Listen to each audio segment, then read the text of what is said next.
Assalamualaikum warahmatullahi wabarakatuh.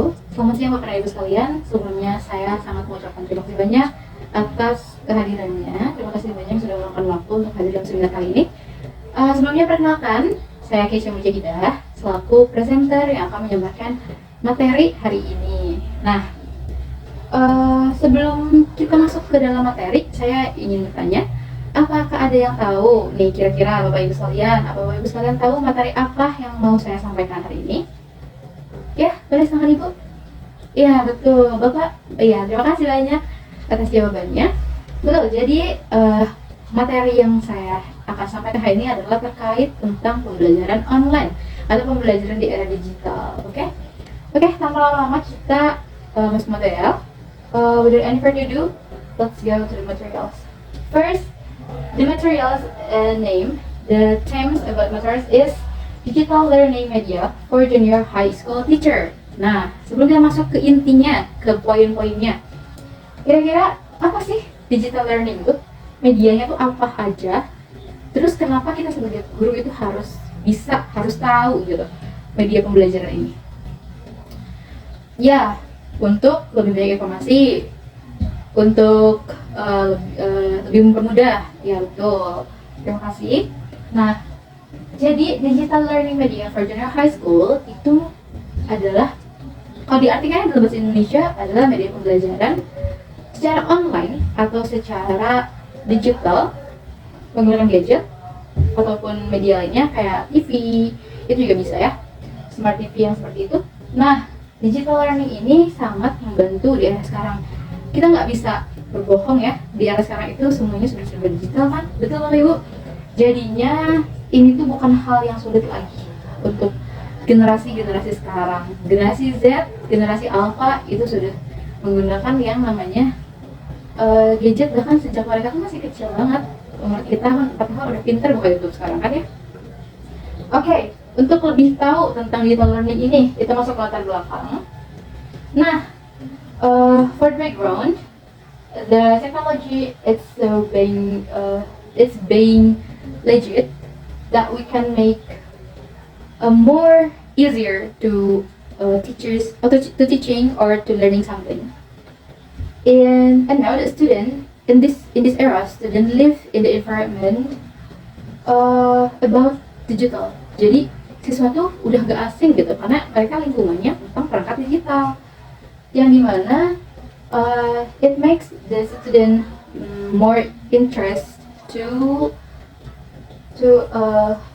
experience learning more than visually, more than easier to avoid it gitu. Jadi siswa tuh lebih suka dengan yang visual gitu karena lingkungan mereka pun disediakannya itu visual dari kecil, udah ditontonin Cocomelon gitu. Itu kan jadi anak yang dari kecil misalnya sudah melihat Cocomelon dan lain-lain, itu biasanya mereka juga ketika nanti orang tuanya nggak ngasih, kemungkinan tantrum. Tergantung bagaimana cara orang tua mendidik ya. Misalkan screen time-nya tuh sehari cuman boleh 10 menit aja gitu. That's okay, itu dikontrol masih oke. Cuman kalau misalkan kayak anaknya nangis atau apa dikasih aja gitu, oke. Nah itu nggak boleh ya. Jadi bisa jadi tantrum ketika nanti, oh cara aku nonton HP itu aku harus nangis gitu. Anaknya berpikir kayak gitu. Dan misalkan tetap dikasih HP tapi orang tuanya nggak ngasih tahu caranya, anak itu akan belajar. Mereka tuh memperhatikan, mereka juga akan meniru nantinya. Nah makanya mereka belum bisa ngetik, belum bisa baca tulis, tapi mereka bisa pakai audio, pintar banget kan anak kecil tuh. Makanya sangat-sangat mudah untuk dididik karena mereka masih pikirannya tuh masih bersih, masih polos, masih gampang kalau misalkan diajarin sesuatu tuh. Oke. Nah, ini tuh perubahan dalam digital era ini menuntut guru untuk lebih paham gitu. Untuk tidak hanya mengandalkan metode pembelajaran yang tradisional, kita juga harus menggunakan pembelajaran yang modern. Nah, di sini tuh it can be also more effective to student who live the environment more than digital before than use before. Nah, di sini tuh jadi banyak siswa yang mereka tuh lebih paham dengan pembelajaran yang menggunakan visual ataupun menggunakan media pembelajaran menggunakan gadget atau smart TV gitu kan. Smart TV, gadget itu tuh mereka lebih paham itu karena mereka diberikan audio visual. Kebanyakan juga menurut survei siswa atau generasi sekarang itu mereka lebih mudah menangkap melalui visual. Jadi kayak kalau cuma dengerin aja tuh susah, listening aja susah. They should see in the screen or see something to relevant in these materials. Next kita masuk ke slide berikutnya. Nah di sini ada challenges to be a teacher in digital era. Nah itu gimana sih tantangannya di guru di era digital tuh? Nah pertama itu the style of student is a different way. Jadi berbeda gitu.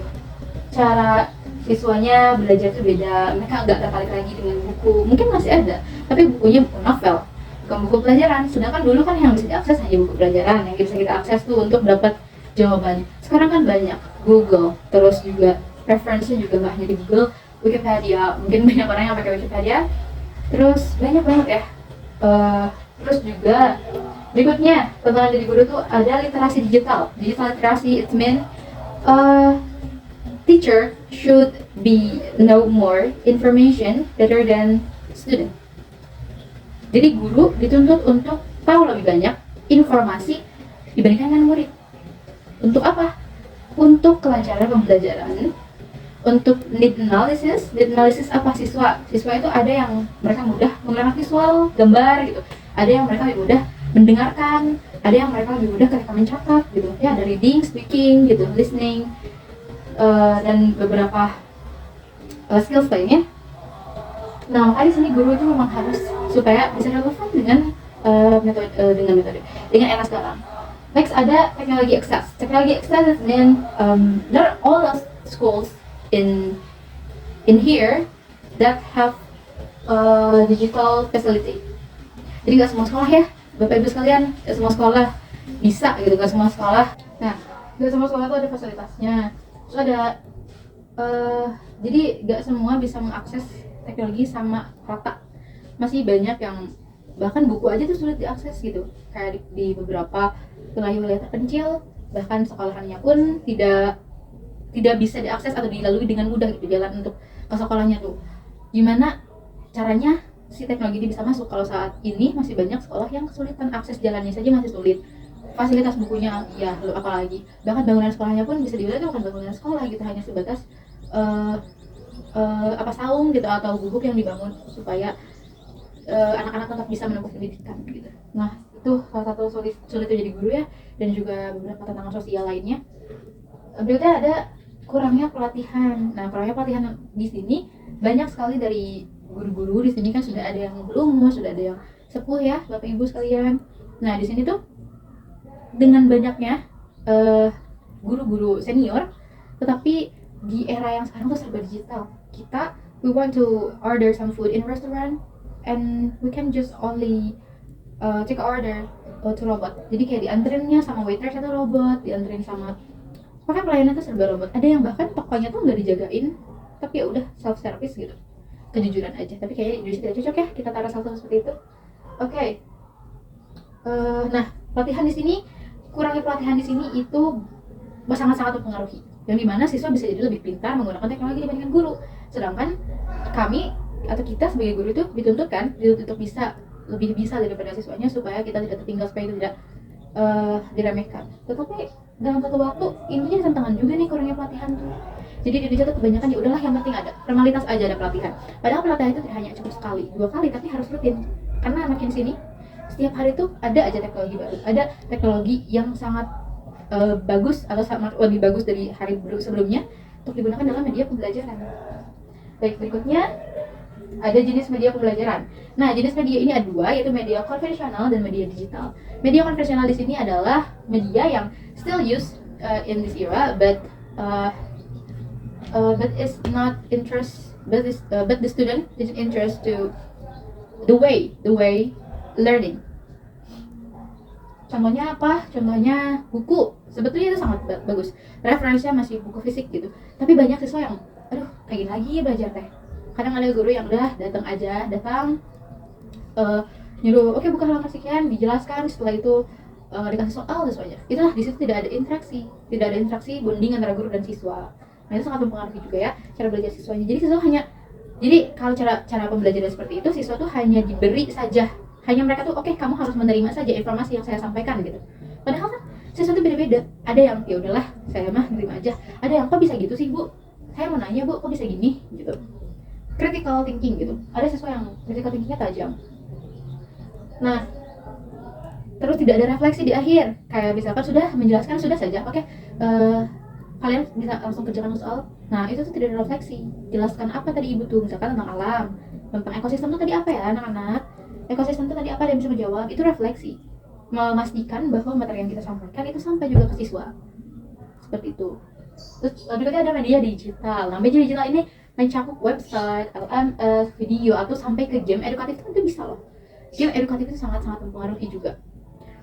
I ever saw someone who tell me like I can speak English because I playing a game, because this game use English language. Ada yang seperti itu, dia bisa bahasa Inggris dari game karena gamenya bertulisan bahasa Inggris. Karena dia nggak ngerti dan gamenya tuh nggak bisa diubah bahasa, dia cari tahu artinya. Jadi kayak semakin sering dia main game itu, semakin banyak kosakata yang didapatkan gitu. Nah, website di sini apa? Website itu banyak banget. Kalau sekarang tuh kacamanya tuh Kahoot atau Quizizz ya. Mungkin yang paling umum itu Quizizz. Nah, Quizizz itu bisa diakses sama siapapun. Mudah sekali kan. Gak perlu pakai aplikasi. Cukup search aja di Google, nanti keluar websitenya. Itu membantu ya, Bapak Ibu sekalian. Di slide berikutnya ada manfaat media digital. Manfaat media digital di sini ada dua. Manfaat teoritis dan manfaat praktis. Nah, manfaat teoritis ini tuh the digital media is make bonding student and teacher, tapi itu berpusatnya ke siswa. Jadi penggunaan medianya tuh selaras dengan keterlibatan aktif. Jadi siswa yang menentukan. Misalkan hari ini kita belajarnya mau gimana ya? Mau di luar atau mau di sini? Mau pakai cara ini atau gimana? Mau individu atau mau grup? Kayak gitu. Kita balikan ke siswa. Siswanya mau, Bu saya mau grup aja hari ini. Kiranya banyak nggak yang mau grup gitu. Kalau misalnya banyak yang mau grup, bisa diselaraskan gitu ya. Bisa kayak oke, kita hari ini pembelajaran lewat grup ya. Atau misalkan kita saling share pengalaman satu sama lain ke teman-teman sekalian lewat grup yang kecil itu. Kita misalkan hitung sampai 3, terbentuklah kelompok berisi 3 orang dengan jumlahnya yang sama gitu. Terus berikutnya juga sumber belajar digital ini tuh bisa banget membantu siswa dalam memahami suatu material.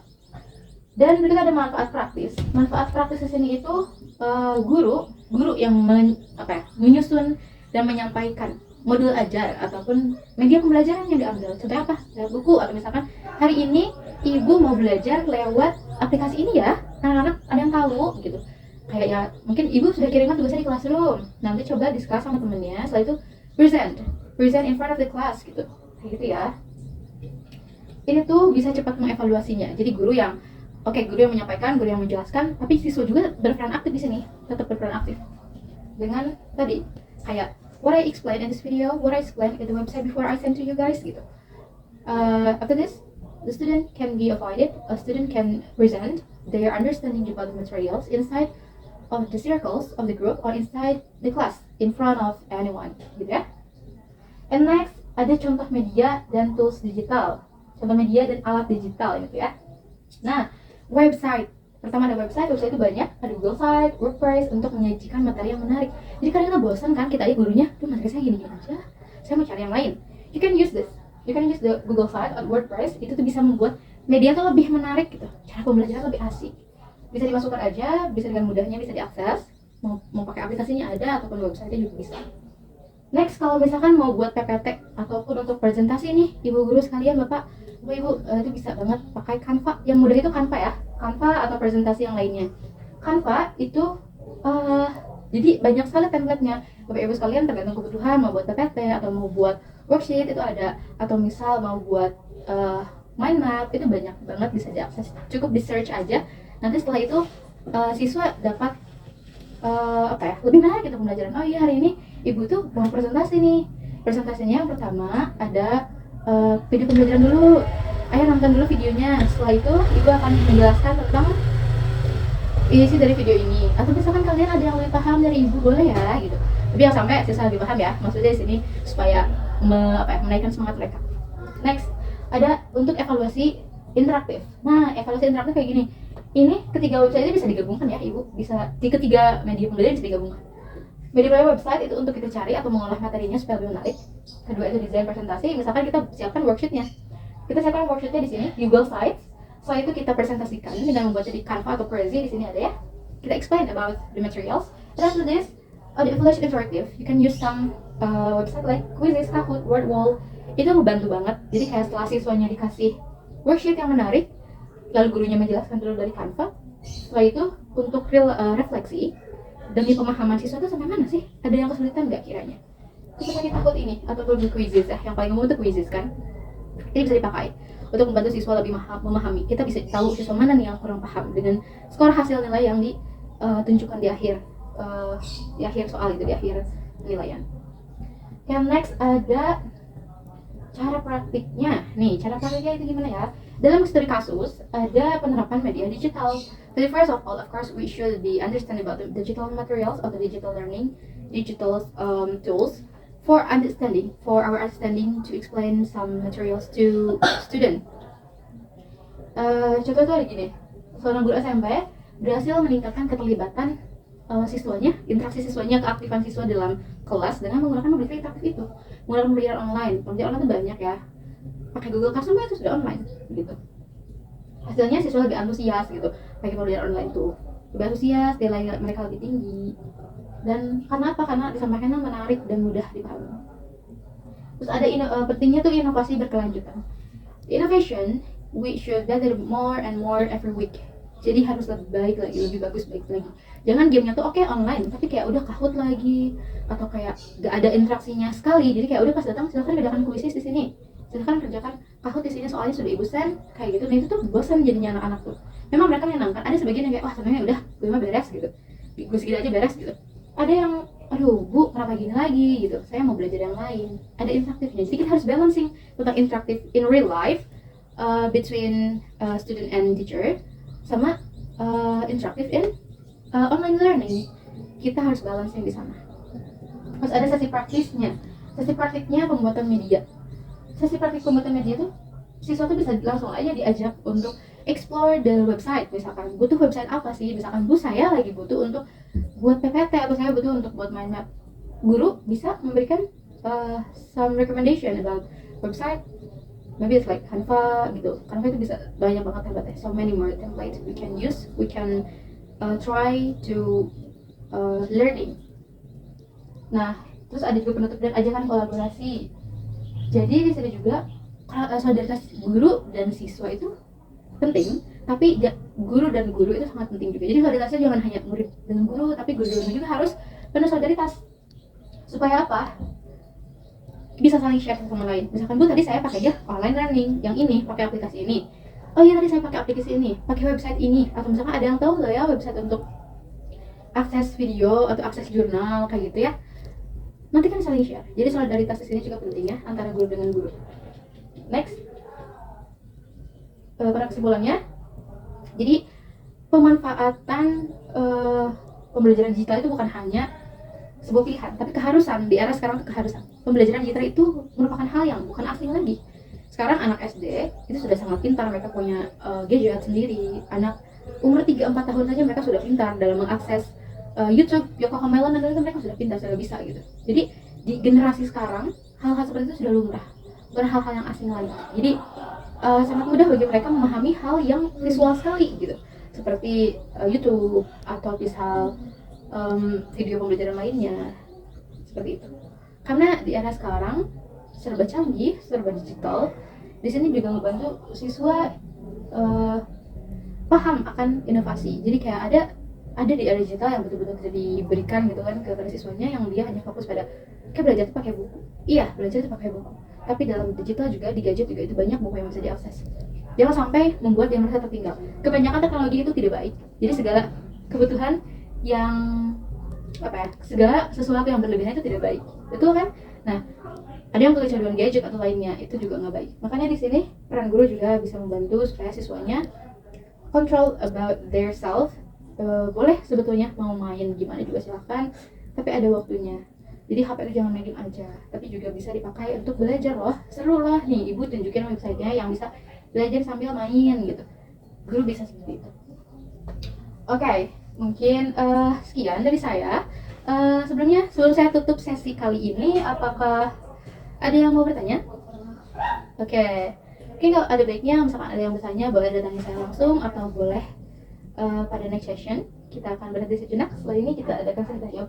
Terima kasih banyak atas ketersediaannya untuk mendengarkan seminar ini sampai akhir. Wabillahi taufiq wal hidayah. Wassalamualaikum warahmatullahi wabarakatuh.